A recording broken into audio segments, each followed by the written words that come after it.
Hai, salam. Okey, kali ini kita masuk kepada topik yang baru untuk sains tingkatan 3 iaitu topik pengangkutan 3.1 sistem pengangkutan dalam organisma. Pengangkutan ni dia topik berkenaan dengan jantung. Cara kita nak mengangkut bahan-bahan dalam badan kita. Okey, apa yang bahan yang perlu diangkut dalam badan kita? Tengok.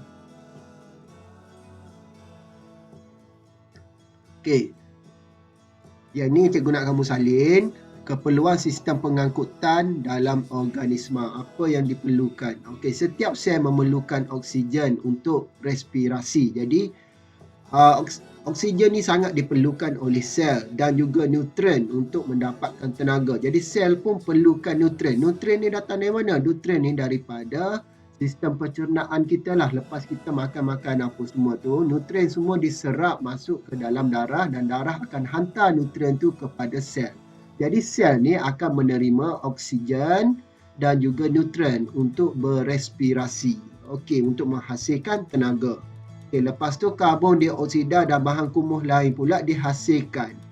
Okey, dihasilkan oleh sel-sel kita itulah, dan sel perlu disingkir dan sel perlu mensingkirkan bahan-bahan kumuh ni ke persekitaran. Jadi dia perlukan sistem pengangkutan ni lah untuk menyingkirkan bahan kumuh dan juga memerlukan sistem pengangkutan ini untuk mengangkut nutrien dan juga oksigen. Jadi proses membawa oksigen, nutrien dan juga bahan keperluan lain dari persekitaran luar masuk ke dalam sel adalah secara resapan. Proses menyingkirkan bahan kumuh daripada sel adalah juga secara resapan. Okey, itu dia kamu kena salin ini. Okey, kalau organisma yang jenis mikroorganisma, yang kecil macam ni, yang tak ada jantung. Mikroorganisma macam ni dia tak ada sistem pengangkutan yang khusus dia lah. Jadi bahan keperluan sel seperti oksigen. Jadi semua hidupan memerlukan oksigen untuk bernafas juga. Jadi macam mana seperti amoeba, paramecium, chlamydomonas ni berespirasi. Jadi dia perlukan oksigen dan nutrien juga masuk ke dalam badan mereka. Tapi mereka ni dia masuk secara terus, tidak melalui jantung untuk pumpkan dia ke seluruh badan. Okey, jadi bahan kumuh seperti karbon dioksida juga disingkirkan keluar melalui sel secara resapan juga melalui membran sel mereka. Maksudnya bahan daripada luar masuk secara terus dan bahan yang untuk disingkirkan terus dikeluarkan tanpa menggunakan sistem pengangkutan. Okey, jadi menggunakan secara resapan. Okey. Jadi yang ni pun cikgu nak kamu salin juga. Biasa ada juga soalan ditanya. Okey, yang ni tak perlu. Dia bercerita tentang benda yang sama juga. Okey, jadi organisma kompleks seperti manusia, haiwan vertebrata dan tumbuhan mempunyai sistem pengangkutan yang khusus. Jadi manusia, haiwan vertebrata ni seperti mamalia, reptilia, burung, amfibia, ikan, semua tu yang ada tulang belakang kan. Jadi mereka ni ada sistem pengangkutan yang khusus untuk mereka, dan juga tumbuhan pun ada sistem pengangkutan. Nanti kita akan masuk satu persatu. Okey, jadi proses pertukaran keperluan sel dan juga bahan kumuh ke persekitaran apa semua ni berlaku secara perlahan. Dia tidak berlaku dengan cepat, tidak menyeluruh kerana isi padu organisma kompleks yang adalah besar.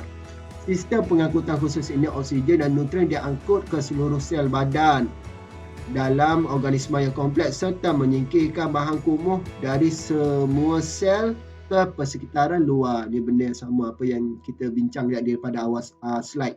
Okey. Tak perlu salin. Yang ni tak perlu salin lah slide ni. Okey, seterusnya kenapa pentingnya sistem pengangkutan tu? Okey, yang ni kena ada untuk menghasilkan tenaga melalui respirasi sel. Respirasi sel. Okey, yang kedua mengangkut bahan keperluan sel untuk menjalankan hidup organisma. Jadi organisma ni perlu hidup, dia perlukan bahan-bahan keperluan dia untuk badan dia, dan juga sistem pengangkutan ni diperlukan untuk menyingkir bahan kumuh, bahan yang bertoksik dalam badan. Kalau tak dibuang bahan toksik ni, kita akan dapat penyakit. Itu dia 3 fungsi utama sistem pengangkutan. Okey, yang tu kena salin lah. Okey, seterusnya kita masuk sistem peredaran darah. Okey, ini macam mana peredaran darah berlaku. Okey, sistem peredaran darah ni terbahagi kepada 2 bahagian. Ini semua jenis organisma lah. Okey, sistem peredaran terbuka pergi kepada sistem peredaran yang berlaku kepada serangga. Serangga dia ada sistem peredaran yang terbuka, macam mana darah dia diangkut dan apa semua bahan nutrien dia itulah. Okey, untuk peredaran tertutup ni pula terbahagi pada 2 bahagian pula, iaitu sistem peredaran tunggal dan juga sistem peredaran ganda 2. Yang tunggal ni hanyalah ikan sahaja. Yang peredaran tertutup ni adalah seperti manusia, iaitu mamalia, burung, amfibia dan reptilia. Tetapi sistem peredaran tertutup ni dia ada pecahan dia pula sebenarnya. Okey, nanti cikgu akan tunjuk. Cuma dia tak secara tu sangatlah. Cuma yang ni kamu kena tahu, kena salin. Okay. Ikan. Okey, kita tengok ikan. Ikan sistem peredaran apa? Okey, tertutup. Sini gambar yang cikgu ada ni semua yang tertutup. Serangga cikgu tak ada. Okey. Jadi dia tertutup tapi dia jenis tunggal. Kenapa tunggal? Sebab dia ada satu atrium dan satu ventricle. Dalam jantung ni sebenarnya dia sebenarnya ada 4 bahagian. Dia macam ni. Yang bahagian atas ni adalah dinamakan atrium. Yang ni pun atrium. Sepatutnya macam tu, yang perfect. Okey, yang bawah ni ventricle. Ventricle. Okey. Okey, macam tu. Yang kiri kanan nanti cikgu cerita. Sebelah mana kiri, sebelah kanan nanti cerita. Okey, jadi maksudnya jantung ni dia ada 4 bahagian, di mana bahagian atas atrium sebelah kanan, atrium sebelah kiri. Ventricle sebelah kanan, ventricle sebelah kiri. Okey. Jadi untuk ikan ni dia tunggal sebab dia ada satu atrium dan satu ventricle. Untuk amfibia, okey, dia sistem peredaran tertutup. Tertutup juga, sama seperti ikan juga tertutup juga, cuma dia bukan tunggal, dia ganda 2. Kenapa ganda 2? Dia ada atrium 2. Sini ada satu atrium, sini ada atrium satu lagi. Tapi yang membezakan dia ada ventricle 1 sahaja. Jadi dia ada 2 atrium, 1 ventricle. Tetapi untuk amfibia ni dia bernafas melalui peparu dan juga kulit yang lembab. Ingat lagi kataan, dia bernafas 2 cara. Okey.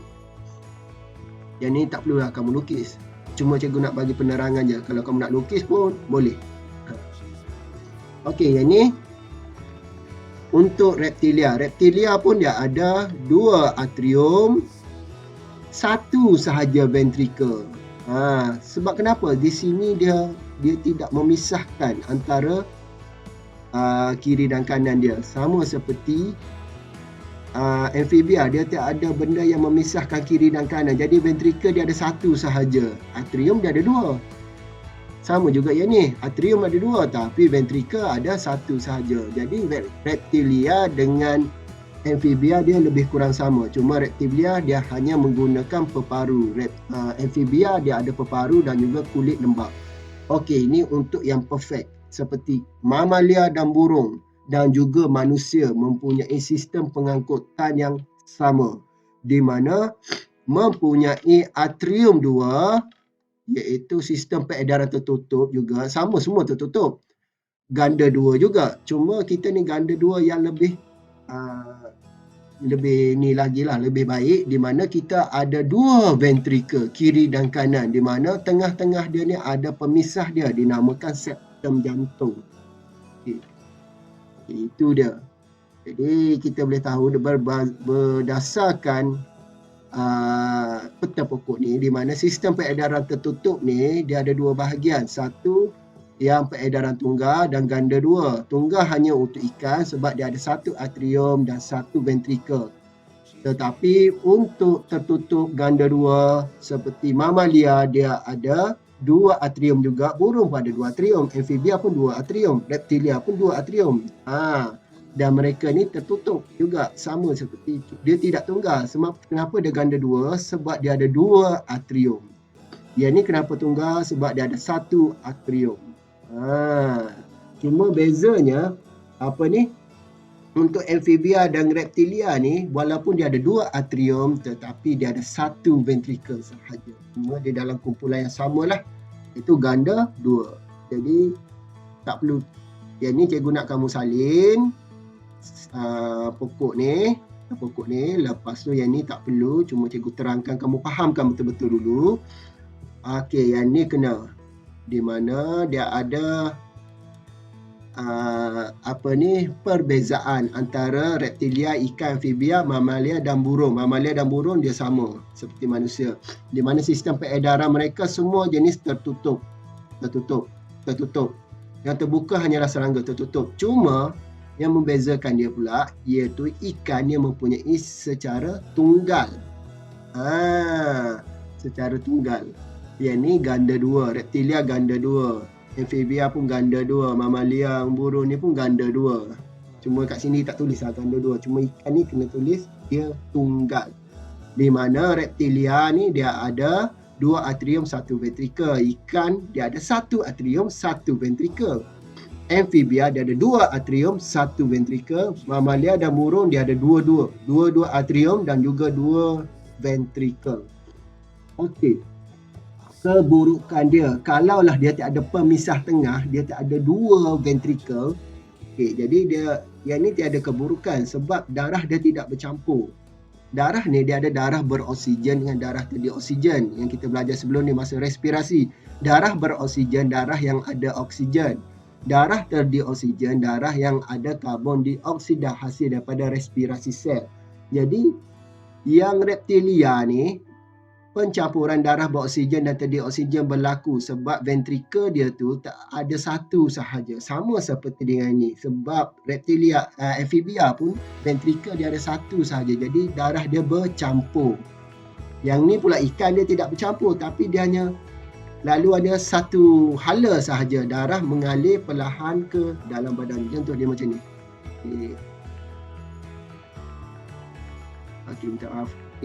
Ni darah beroksigen ni daripada insan ni. Insan ni dia bawa oksigen masuk. Sini ada oksigen dah.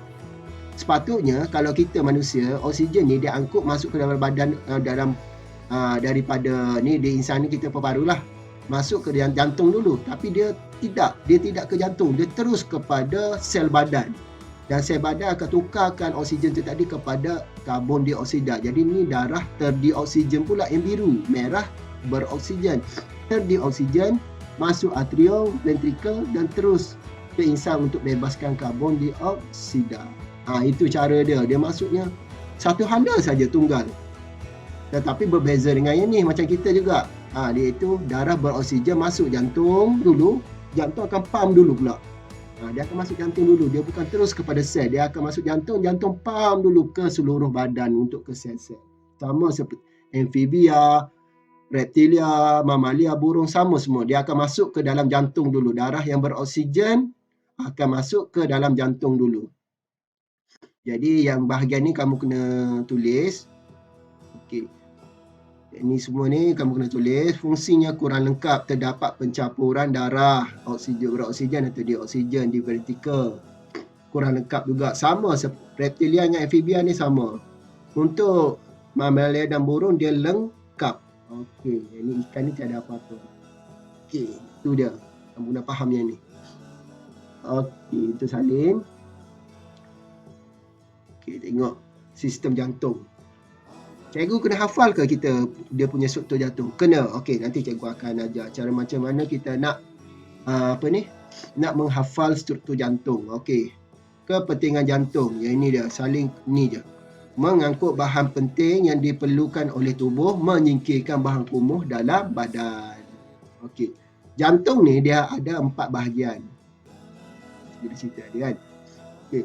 Di mana bahagian atas dia ada atrium, bawah dia ada ventricle. Nampak tak? Okey. Sebelah sini dia kanan. Sedangkan kalau kita tengok slide ni dia duduk sebelah kiri kan. Jadi dia adalah sebelah kanan. Kalau kamu ngadap macam ni, kamu nampak sebelah kiri kamu. Tapi sebenarnya jantung ni adalah sebelah kanan. Sebab Jantung ni kalau kamu ambil dia, letak di dada kamu, kamu pusingkan dia, yang sebelah sini ni adalah duduk sebelah kanan kamu. Apa yang kamu ngadap ni jantung orang, kamu ngadap orang yang jantung orang yang berhadapan dengan kamu. Cuba kamu jadi orang tu. Jadi maksudnya yang kiri kamu tu jadi kanan kamu sebenarnya. Okey. Tak perlu lukis yang tu.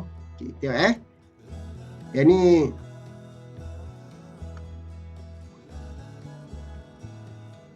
Okey, kejap. Eraser.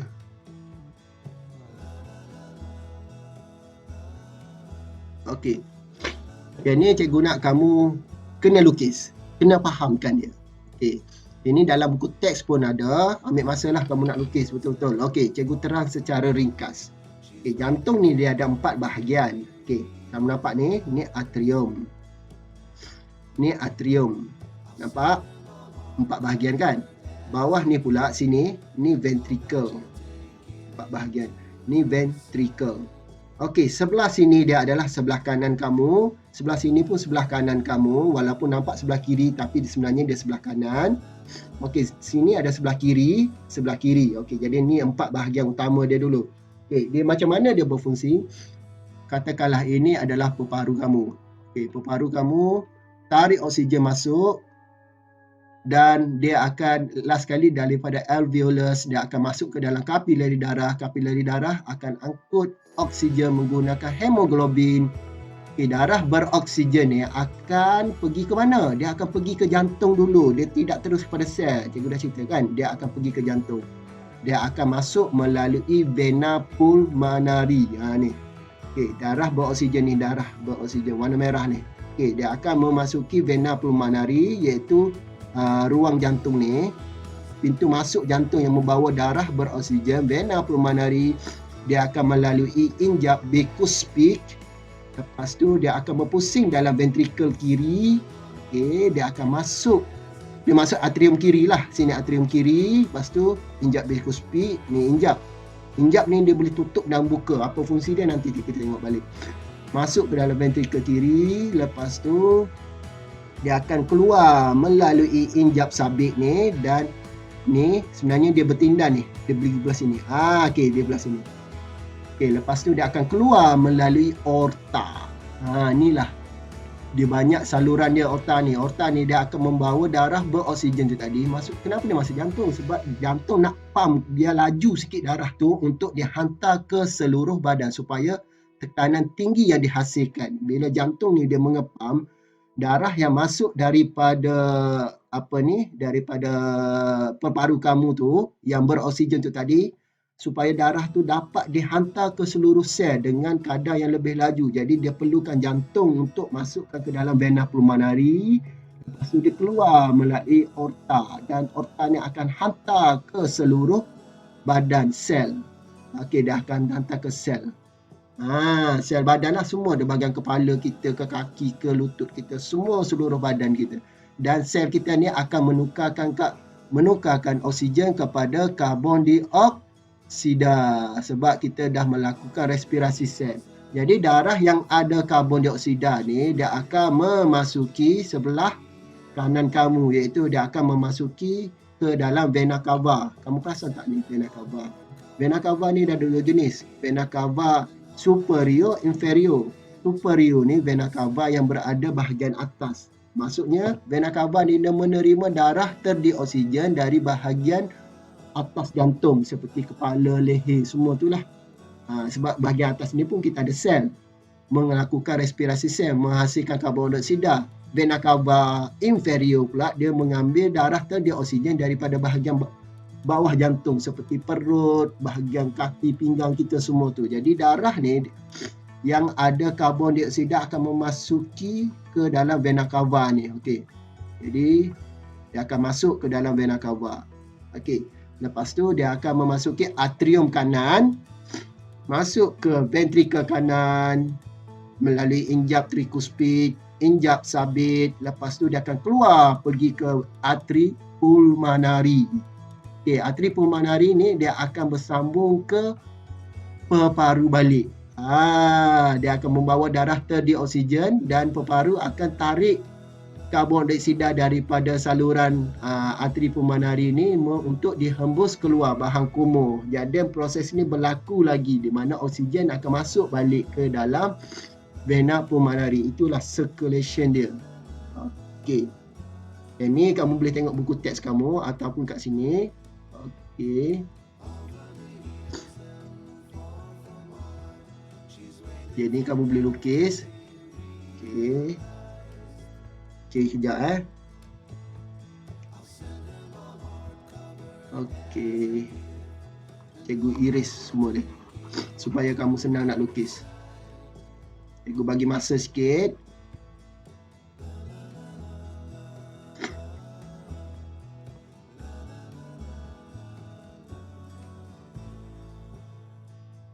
Okey, jadi kamu boleh pausekan video ni, lepas tu kamu boleh lukiskan dia.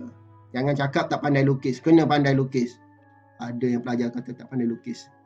Okey, kena belajar. Okey, lepas tu okey, dah.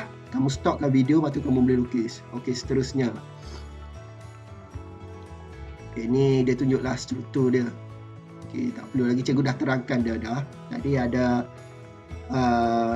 okey, dia macam ni. Macam mana kamu nak hafal dia? Okey. Ini adalah tangan kiri kamu.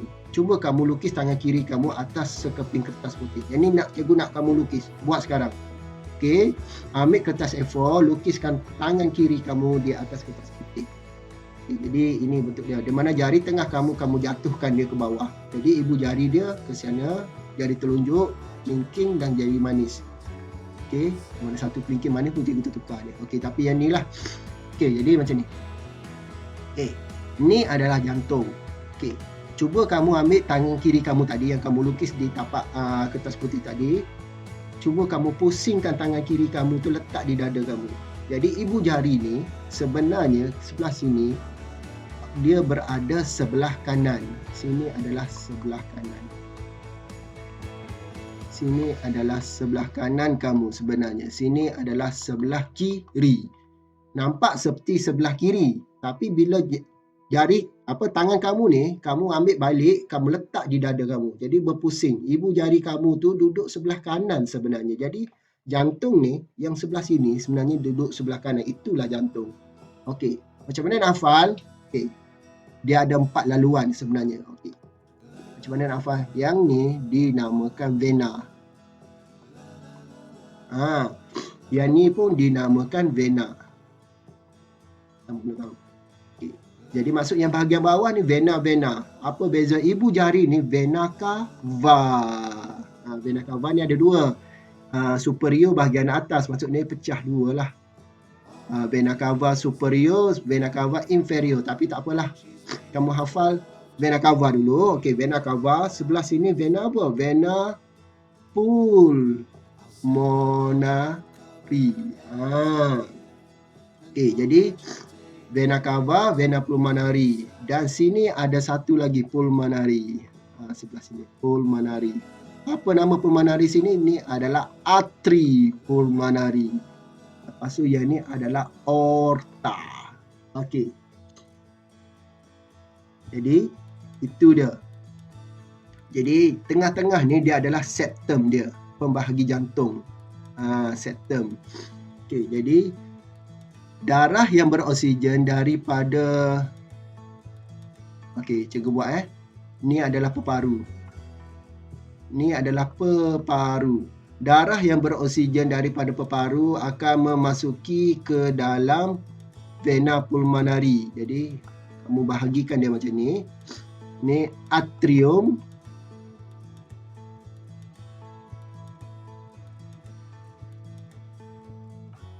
Okey, tak boleh. Macam itulah. Kamu kena faham macam ni. Ini secara ringkas lah. Kamu nak faham macam ni, bentuk macam ni. Okey, jadi dia akan memasuki ke dalam atrium, ventricle. Lepas tu dia pergi kepada aorta. Aorta ni akan hantar ke seluruh badan, iaitu sel badan. Sel. Jadi sel akan membebaskan karbon dioksida, akan masuk ke dalam vena cava. Vena cava membawa darah terdi oksigen keluar melalui arteri pulmonari. Arteri pulmonari bawa darah terdi oksigen masuk ke dalam peparu balik untuk dihembus keluar. Dan peparu ambil balik oksigen masuk balik ke vena pulmonari. Vena pulmonari bawa darah beroksigen keluar melalui aorta. Aorta akan hantarkan darah beroksigen ke sel untuk respirasi sel. Jadi sel membebaskan karbon dioksida, jadi darah terdi oksigen masuk melalui vena cava. Okey, darah terdi oksigen itu tadi akan memasuki arteri pulmonari. Arteri pulmonari membawa darah terdi oksigen pergi ke peparu untuk dihembus keluar. Itu circulation dia. Kamu kena faham betul dia. 2 kali cikgu terangkan. Jadi lukis tapak tangan kiri kamu buat macam ni. Hafalkan vena cava sebelah sini, vena pulmonari sebelah sini, arteri pulmonari, aorta. Okey. Itu dia.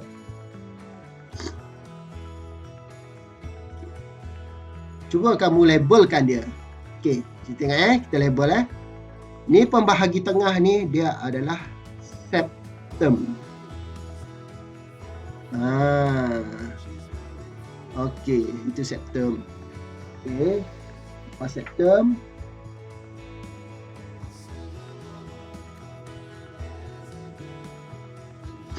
okey. Kita tengok ada 4 bahagian. Mana satu atrium? Ni atrium. Okey, ni atrium. Ni atrium. Mana satu lagi atrium? Ni atrium juga. Okey, tulis betul cantik Mana satu atrium kanan, atrium kiri. Ni kita nampak sebelah kiri kan. Jadi dia adalah sebelah kanan. Ni adalah sebelah kiri. Okey.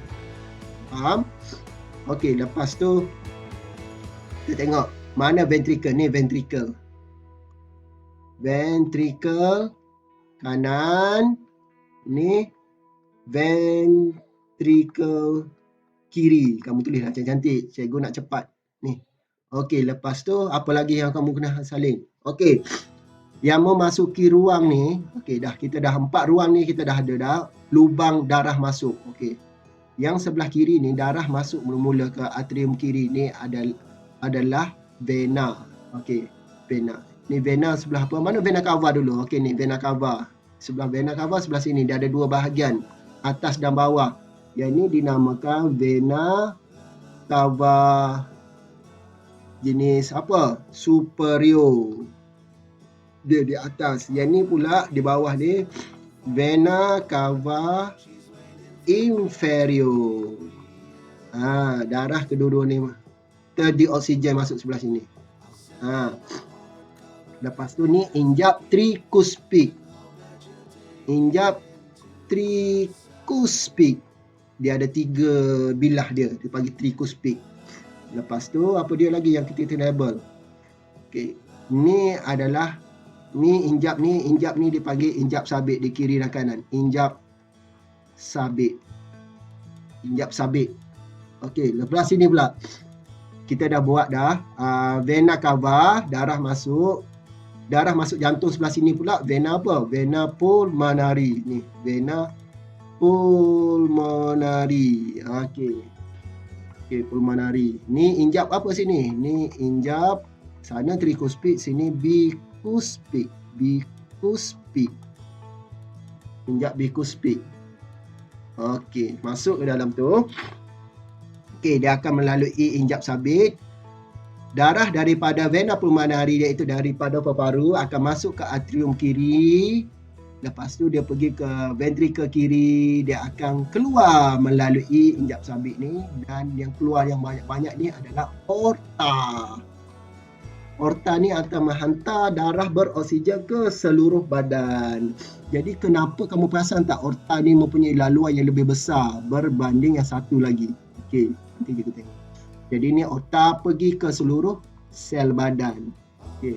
Lepas tu sel melakukan respirasi sel, dia akan hantar darah terdi oksigen ke vena cava. Masuk ke dalam ni, vena cava dia akan hantar darah ke yang ni, yang kecil ni, iaitu vena pulmonari. Vena pulmonari pula, arteri pulmonari. Pulmonari. Atas dia ada aorta dengan arteri. Yang bawah vena kedua-duanya. Okay. Jadi kenapa aorta ni besar? Sebab darah yang keluar melalui aorta ni adalah darah yang bertekanan tinggi supaya darah ni dapat dihantar ke seluruh badan dengan lebih efisien, lebih cepat. Kalaulah aorta ni sempit, kecil, dia susah untuk dihantar ke seluruh badan. Sebab itulah aorta dia perlu lebih besar lagi untuk darah beroksigen ni supaya oksigen ni dapat dihantar ke seluruh badan untuk sel-sel untuk melakukan respirasi sel. Lepas tu lepas daripada aorta dia pergi ke sel. Sel hasilkan karbon dioksida, darah tadi oksigen tu tadi akan pergi kepada vena cava superior, vena cava inferior, masuk ke dalam sebelah kanan ni, atrium kanan, ventrikel kanan. Dia akan keluar melalui arteri pulmonari. Arteri pulmonari ni akan hantar ke peparu untuk menghembus keluar karbon dioksida tu tadi. Di peparu tarik balik oksigen masuk ke dalam vena pulmonari. Jadi kalau kamu nak tahu, kamu boleh hafal ke tak laluan jantung ni, okay, kamu boleh lukiskan bentuk jantung ni, kamu buat balik. Ataupun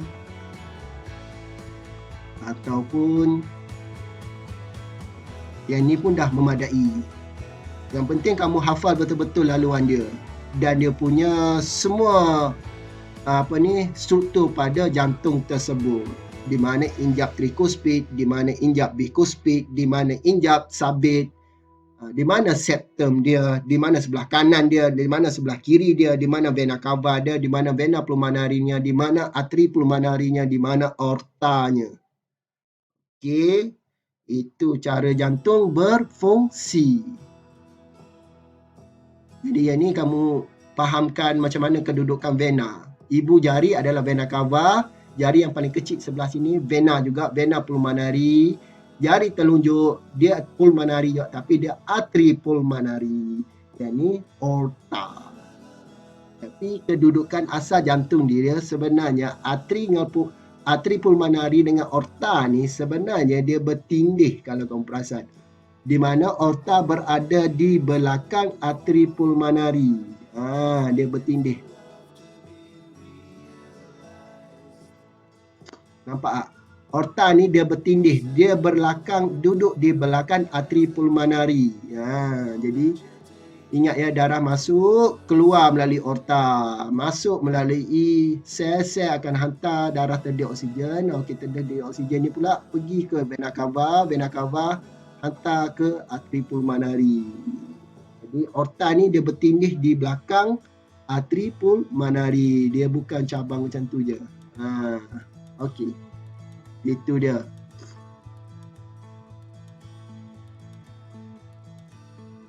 Jadi laluan jantung ni dia macam ni. Okey. Dia buat daripada darah terdedik oksigen yang bawa darah yang ada karbon dioksida masuk melalui vena cava, dia masuk ke atrium kanan, injap trikuspid, ventrikel kanan, injap sabit, lepas tu dia akan pergi ke arteri pulmonari yang bawa darah terdedik oksigen yang ada karbon dioksida pergi peparu untuk dihembus keluar. Peparu tarik balik oksigen masuk melalui peparu. Okey, lepas tu dia pergi kepada vena pulmonari, darah beroksigen dia ni masuk ke atrium kiri, bikuspid. Lepas tu ventrikel kiri, injak sabit, pergi ke aorta dan hantar ke seluruh badan untuk respirasi sel. Dan sel menghasilkan karbon dioksida. Okay. Darah terdedik oksigen tadi akan patah balik masuk ke dalam jantung melalui vena cava. Itulah proses ni berulang macam ni lah. Nampak tak konsep dia, perulangan dia. Jadi yang ni cikgu nak kamu salin supaya kamu faham betul-betul macam mana pergerakan darah tu berfungsi. Okey, jadi inilah untuk tahlil. Okey, kita ada 3 jenis laluan darah. Kita ada arteri, vena, di mana arteri ni membawa darah beroksigen. Dia akan pergi ke kapilari darah. Kapilari darah ni sebenarnya berada pada sel-sel badan. Jadi dekat sini berlakunya respirasi sel, di mana sel akan menukarkan oksigen kepada karbon dioksida. Jadi darah yang berwarna gelap sedikit ni, iaitu warna biru ni, darah yang ada karbon dioksida. Jadi darah yang karbon dioksida melalui saluran vena. Vena ni akan hantar saluran darah ni pergi masuk ke dalam jantung, iaitu vena cava. saluran darah dia ni yang membawa darah tadi oksigen ni dipanggil vena. Lepas tu dia pergi ke jantung, masuk ke dalam jantung, vena cava. Lepas tu dia akan keluar melalui arteri pulmonari dan masuk dalam paru untuk dihembus ke luar. Nampak konsep dia macam tu. Okay, sampai sini saja untuk kali ini. Nanti kita akan masuk lagi pada seterusnya. Salam.